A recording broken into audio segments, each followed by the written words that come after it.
আমাকে যদি তোমরা জিজ্ঞাসা করো রাত্রের খাবারে তোমরা কি খাও, তার উত্তরে আমি বলবো সারা বছর আমাদের রাত্রে থাকে রুটি আর যে কোনো একটা সবজি। আজকে আছে 2টো রুটি আর অয়েল ফ্রি চিকেন কষা। মিষ্টি আনতে বলেছিলাম, দেখো কমলাভোগ, ছানার জিলাপি, রস চমচম, কালো জাম আর রসগোল্লা। রথের সিজন এসে গেছে, তাই 5 রকমের মিষ্টি। অয়েল ফ্রি চিকেন কষাতে আজকে গোটা রসুনের সঙ্গে আমি গোটা পেঁয়াজও দিয়ে দিয়েছিলাম।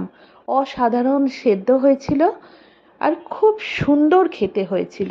Friday dinner plate. সবসময় মনে হয় একটু নিয়ম ভাঙা খাবার খাই, না কিন্তু আমার তো চলবে না, অয়েল ফ্রি খাবারই খেতে হবে। নিয়ম ভেঙেছি আজকে।